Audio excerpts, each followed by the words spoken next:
الحمد لله الذي هدانا لهذا وما كنا لنهتدي لولا أن هدانا الله وما توفيقي وثقتي واعتمادي إلا على الله وأشهد أن لا إله إلا الله وحده لا شريك له وأشهد أن محمدا عبده ورسوله وصفيه من خلقه وخليله اللهم صل على نبينا محمد وعلى آله وأصحابه ومن دعا بدعوته واستنى بسنته إلى يوم الدين أما بعد فيا عباد الله اتقوا الله أوصيكم ونفسي بتقوى الله وتزودوا فإن خير الزاد التقوى واتقون يا أولي الألباب. Dan carilah bekalan,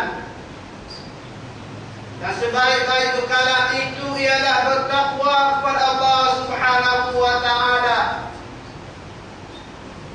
Maka bertakwalah kamu kepada Allah Subhanahu wa Ta'ala, wahai mereka yang mempunyai akal fikiran. Ma'asyiral muslimin, Islam amat mengambil berat tentang hal kepimpinan. Sebab itu kita tengok di dalam sirah, apabila baginda Nabi sallallahu alaihi wasallam wafat, antara perkara utama yang dilakukan oleh para sahabat ialah melantik dalam kalangan mereka sebagai khalifah untuk mengganti kepimpinan baginda Nabi sallallahu alaihi wasallam. Kewujudan manusia di atas muka bumi itu sendiri adalah untuk menjadi khalifah. Allah Subhanahu wa Ta'ala beritahu, wa idh qala rabbuka lil malaikati inni ja'ilun fil ardi khalifah. Dan ingatlah tatkala Allah Subhanahu wa Ta'ala berfirman kepada para malaikat, sesungguhnya aku akan menjadikan di atas muka bumi ini seorang khalifah. Apakah yang dimaksudkan dengan khalifah itu? Para mufassirin mengatakan bahawa khalifah itu ialah satu bentuk dalam ganti daripada kenabian, yang mana mereka menjalankan dua perkara, yaitu iqamatuddin wa siyasatud dunya,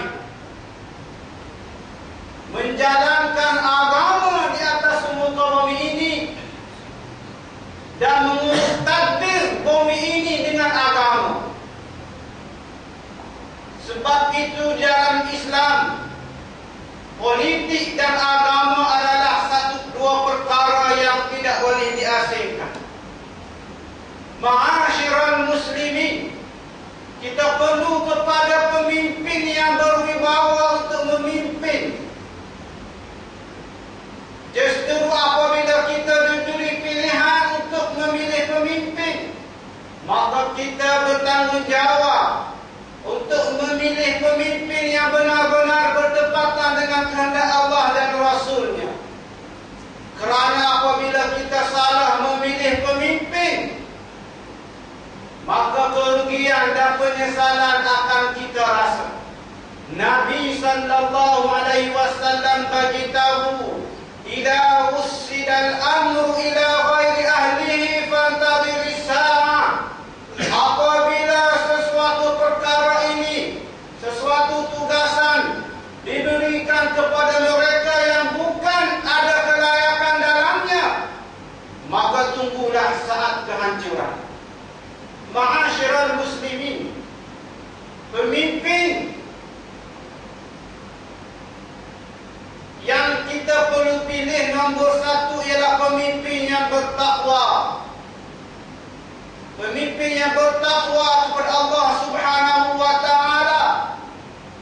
Kerana pemimpin yang bertakwa akan memimpin dunia ini, negara ini berpandukan kepada wahyu Allah Subhanahu wa taala. Allah Subhanahu wa taala berfirman kepada Nabi Daud, tak kala Nabi Daud mendapat kuasa memerintah dunia ini, Allah Subhanahu wa taala bagi tahu, ya Daud, inna ja'alnaka khalifatan fil ard fahkum bainan nasi bil haqqi wa la tattabi'il hawa fayudillaka an sabilillah. Wahai Daud, sesungguhnya kami telah menjadikan kamu khalifah di atas muka bumi ini. Maka hendaklah kamu berhukum antara manusia ini dengan hak, dengan kebenaran. Dan jangan kamu mengikuti hawa nafsu kamu. Nescaya kamu akan sesat daripada jalan Allah Subhanahu wa ta'ala. Ma'asyiral muslimin, yang seterusnya, pemimpin yang dikehendaki dalam Islam ialah pemimpin yang adil, yang bijaksana dalam kepemimpinannya, adil dalam semua perkara, dalam penghakiman, ekonomi dan sebagainya. Dan keadilan ini bukan suatu jenama, bukan hanya retorik semata-mata, tetapi mesti diterjemahkan dalam kehidupan sehari-harian. Wa aqsitu innallaha yuhibbul muqsitin. Hendaklah kamu berlaku baik, berlaku adil. Sesungguhnya Allah Subhanahu wa taala suka kepada orang yang membuat kebaikan, yang berlaku, yang membuat keadilan. Di dalam menegakkan sesuatu hukum, misalnya dalam Islam, Allah Subhanahu wa taala tidak memilih bulu, tidak memilih keturunan. Semua manusia sama di sisi Allah Subhanahu wa taala. Tidak ada yang kebal mengatasi undang-undang Allah Subhanahu wa taala. Satu ketika baginda Nabi sallallahu alaihi wasallam didatangi oleh seorang laki-laki yang mahu meminta syafaat, minta kabul, supaya satu hukuman tidak dikenakan kepada seorang perempuan, kerana perempuan ini dikatakan mempunyai darjah dalam kalangan kaum mereka, dalam kalangan pembesar. Maka Nabi sallallahu alaihi wasallam marah, dan Nabi sallallahu alaihi wasallam bagi tahu, wa aimullah law anna Fatimah saraq, law anna Fatimah bint Muhammad saraqat la qata'tu yadaha. Demi Allah, sekiranya Fatimah binti Muhammad yang melakukan jenayah mencuri, nescaya aku sendiri yang akan memotong tangan. Ma'asyiral muslimin, pemimpin di dalam Islam juga adalah pemimpin yang amanah. Allah Subhanahu wa taala bagi tahu, innallaha, sesungguhnya Allah Subhanahu wa taala telah menyuruh supaya kamu telah menjalankan amanah kepada ahli. Amanah, kepimpinan itu adalah satu amanah. Kepimpinan itu adalah satu tanggungjawab yang besar.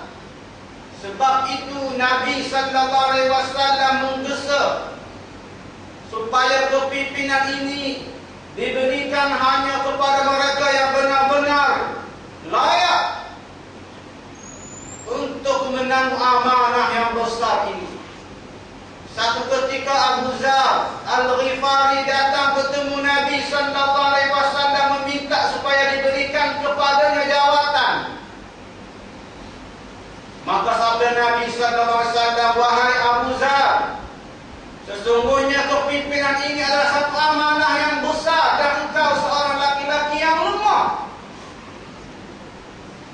Siapa yang tidak dapat melaksanakan amanahnya, maka pada hari akhirat adalah satu bentuk penyesalan." Ikhwani muslimin, seorang pemimpin apabila memimpin tidak boleh menipu rakyatnya. Dalam satu hadis muttafaqun alaihi kata Nabi sallallahu alaihi wasallam, apabila seseorang pemimpin dia memimpin dalam keadaan dia menipu rakyatnya, maka sesungguhnya apabila dia mati, dia tidak akan memasuki syurga. Ma'asyiral muslimin, justru marilah sama-sama kita menunaikan tanggungjawab untuk memilih pemimpin yang dikehendaki oleh Allah Subhanahu wa taala. Ingatlah, setiap perkara yang kita buat, kita akan dipertanggungjawabkan di mahkamah Allah Subhanahu wa taala. Justru hendaklah kita memberikan kepimpinan ini pada mereka yang selayaknya, supaya negara kita ini diberkati oleh Allah Subhanahu wa taala, dan di akhirat kita ditempatkan oleh Allah Subhanahu wa taala bersama dengan hamba-Nya yang berjaya.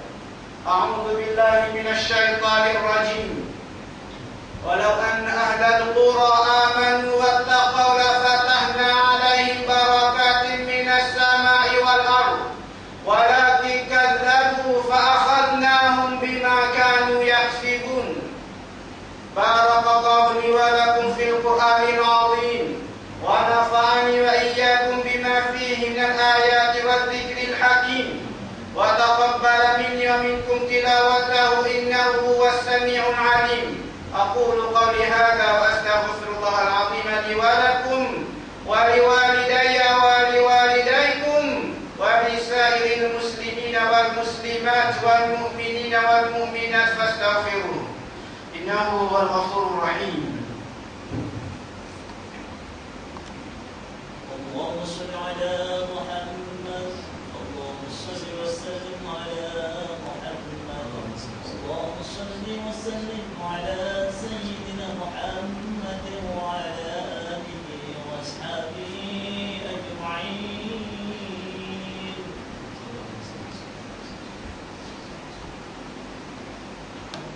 الحمد لله حمدا كثيرا كما أمر، وأشهد أن لا إله إلا الله وحده لا شريك له إقرارا بربوبيته وإكراما لمن جحد به وكفر، وأشهد أن سيدنا محمدا عبده ورسوله سيد الجن والبشر. اللهم صل على هذا النبي الكريم وعلى آله وأصحابه المصابيح الغرار. أما بعد، فيا أيها الناس اتقوا الله فيما أمر وانتهوا عما نهى عنه وحذر، واعلموا أن الله أمركم بأمر بدأ فيه بنفسه وثنى بملائكة قدسه فقال تعالى: ولم يزل قائلا عليما إن الله وملائكته يصلون على النبي يا أيها الذين آمنوا صلوا عليه وسلموا تسليما. اللهم صل على محمد وعلى آل محمد كما صليت على إبراهيم وعلى آل إبراهيم، وبارك على محمد وعلى آل محمد كما باركت على إبراهيم وعلى آل إبراهيم في العالمين إنك حميد مجيد. اللهم أعز الإسلام والمسلمين وأذل الشرك والمشركين ودمر أعداءك أعداء الدين، واجعل هذا البلد آمنا مطمئنا رخاء سخاء وسائر من أراد بنا وبالإسلام خيرا فوفقه إلى كل خير ومن أراد به شرا فخذ أخذ عزيز مقتدر يا رب العالمين اللهم أرنا الإسلام عزيزا يا عزيز اللهم أعزنا بالإسلام وأعز الإسلام بنا يا حي يا قيوم اللهم وفق صاحب المعالي ما ينتهتم لولاية صباح إلى ما فيه عز الإسلام وصلاح المسلمين برحمتك يا أرحم الراحمين اللهم اجعل ولايتنا في من خافك واتقاك واتبع رضاك برحمتك يا أرحم الراحمين رب اغفر وارحم أنت خير الراحمين عباد الله إن الله يأمر بالعدل والإحسان وإيتاء ذي القربى وينهى عن الفحشاء والمنكر والبغي يعظكم لعلكم تذكرون فاذكروا الله العظيم يذكركم واشكروه على نعمه يزدكم واسألوا